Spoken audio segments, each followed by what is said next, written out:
ایک بزرگ تھے، وہ دریا کنارے وضو کر رہے تھے. ایک بچھو تھا جو ایک لکڑی پر تیرتا ہوا، کبھی پانی کے ہچکولوں سے وہ ڈوبتا بھی اور کبھی لکڑی کو تھام لیتا. یوں پانی کے بہاؤ پہ جا رہا تھا تو ان بزرگوں نے دیکھا تو ہاتھ ڈال کر کے اس کو نکالنا چاہا، تو اس نے اپنی فطرت کے مطابق ان کے ہاتھ پہ ڈنگ مار دیا. درد کی شدت سے ہاتھ جھٹکا تو وہ گر گیا، تو پھر ڈوبنے لگا تو پھر پکڑا اور پھر اس نے ڈنگ لگا دیا. 7 مرتبہ اس نے ڈنگ مارا اور آپ اس کو نکال کے 8ویں مرتبہ باہر نکالنے کی کوشش کر رہے ہیں. تو مرید نے کہا جو پاس بیٹھا تھا، حضرت یہ بار بار آپ کو ڈنگ مارتا ہے اور آپ اس کو نکالنے کے لیے کوشاں ہیں. فرمایا وہ اپنی بری فطرت سے باز نہیں آتا، میں اپنی اچھی عادت سے باز کیسے آ جاؤں. تو لوگوں کے ساتھ رویہ اچھا رکھے، وہ جو بھی رویہ رکھے. ہم کہتے ہیں کوئی اینٹ اٹھائے گا تو ہم آگے سے پتھر اٹھائیں گے، تو یہ کیا کمال ہوا. لوگ کہتے ہیں تم 1 قدم پیچھے ہٹو گے، میں 10 قدم پیچھے ہٹوں گا، تو یہ کیا کمال ہوا. تم کہو میاں تم جتنے مرضی قدم پیچھے ہٹو، میں بھاگ کے تمہارا دامن پکڑ لوں گا، تمہیں جانے نہیں دوں گا، ایک دن تجھ کو بھی جیت لوں گا محبت کے زور پہ. ہم کہتے ہیں کہ فلاں میرے ساتھ اچھا سلوک کرتا ہے تو میں بھی اچھا کرتا ہوں، فلاں کا سلوک میرے ساتھ اچھا نہیں ہے تو ٹھیک ہے، جس طرح وہ چلتا ہے میں بھی اسی طرح چل رہا ہوں. یہ تو پھر برابری ہوئی.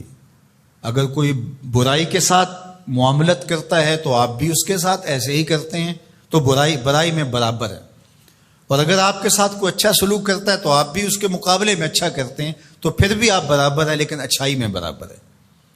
تیسری صورت یہ ہے کہ کوئی آپ سے اچھا سلوک کرتا ہے اور آپ اس سے برا سلوک کرتے ہیں، یہ بدترین صورتحال ہے. اور سب سے بہتر صورت کیا ہے کہ کسی کا رویہ تلخ بھی ہو، کسی کا انداز نامناسب بھی ہو، کوئی آپ کے ساتھ برا سلوک بھی کرتا ہو لیکن آپ اس کے ساتھ اچھا سلوک کرتے ہیں. خون کا رشتہ ہے، دودھ کا رشتہ ہے، وطن کا رشتہ ہے، ہمسائیگی کا رشتہ ہے، آپ کے ساتھ اس کی تعلق داری ہے، آپ کے آبا و اجداد کی آپس کے اندر سانجھ تھی اور آپ اس کو نبھا رہے ہیں. تو یہ ہے بہترین رویہ کہ کسی کا کوئی بھی رویہ ہو آپ اس کے ساتھ اچھا رویہ اختیار کرتے ہیں. حضرت عقبہ بن عامر رضی اللہ تعالی عنہ کو حضور نے ارشاد فرمایا تھا، سل من قطعک واعط من حرمک واعف عن من ظلمک.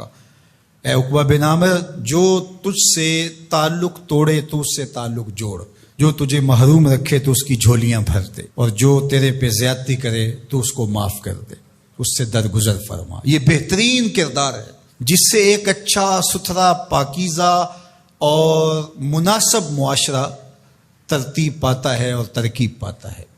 تو میرے اور آپ کے آقا و مولا نے ہمیں یہ تلقین کی، بلکہ فرمایا جو یہ چاہتا ہے کہ اس کی عمر میں برکت ہو اور رزق میں اضافہ ہو، وہ رشتہ داروں کے ساتھ سلوک اچھا کرے.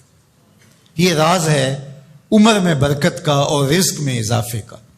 رشتہ داروں کے ساتھ اگر سلوک اچھا کرو گے تو تمہاری عمر میں بھی برکت ہوگی، تمہارے رزق میں بھی برکت ہوگی. تو ہمیں یہ تلقین کی گئی. رشتہ دار تو دودھ یا خون کی سانچ سے رشتہ دار بنتے ہیں، کوئی عام انسان بھی ہو، ہمیں تو ان کے ساتھ بھی اچھا رویہ اختیار کرنے کی تلقین کی گئی. حتیٰ کہ آپ کے دین پر نہ بھی ہو تو آپ کی ہمسائیگی میں بستا ہے، مستامن ہے، ذمی ہے، تو اس کے ساتھ آپ کا سلوک اچھا ہوگا. آپ کا دین آپ کو یہ سکھاتا ہے. شیخ سعدی بولے، شنیدم کے مردان راہ خدا، دلے دشمنا ہم نہ کردن تنگ، تو را کے میسر شود ای مقام، کہ با دوستانت خلاف است و جنگ. میں نے سنا ہے کہ جو اللہ کے بندے ہیں وہ تو دشمنوں کا دل بھی نہیں دکھاتے. تجھے تصوف کے مراتب رفیع کیسے نصیب ہو سکتے ہیں؟ تو اپنوں سے جنگ چھیڑ کے بیٹھا ہے، تو اپنوں کے گریبان پھاڑ رہا ہے، اپنوں کی پگڑیاں نوچ رہا ہے، اور تو اپنی رشتہ داریوں کو توڑ رہا ہے. تو اپنے ہم منصبوں کے ساتھ الجھاؤ میں مبتلا ہے، اپنے ہم مسلکوں ہم مشربوں کے ساتھ تیرا الجھاؤ چل رہا ہے، تیری لڑائی چل رہی ہے. تجھے کیسے مرتبہ اور باطن کا نور اور اندر کا اجالا نصیب ہوگا؟ جو اللہ کے بندے ہیں وہ تو دشمنوں کا بھی دل نہیں دکھاتے. انسان تو انسان رہے، وہ تو جانوروں کے ساتھ بھی رویہ اچھا رکھتے ہیں کہ یہ اللہ کی مخلوق ہے. مخلوق ہونے کے ناطے سے الخلق و عیال اللہ، تمام مخلوق اللہ کا کنبہ ہے، اور اس کے ساتھ اس نے سلوک، ان کا کچھ بھی رویہ ہو. حضور کے غلام اور اسلامی معاشرہ، اس میں یہ کس طرح چیزیں پنپ سکتی ہیں کہ ہم نفرتوں کو فروغ دیں اور کہیں کہ نہیں ہم ایسے کر دیں گے، اس نے میری طرف یوں دیکھا ہی کیوں ہے، لہٰذا میں تو اب اس سے ساری زندگی ہم کلام ہی نہیں ہوں گا. تو رویوں کی خوبصورتی اور صلہ رحمی یہ ہمارے دین نے ہمیں سکھایا.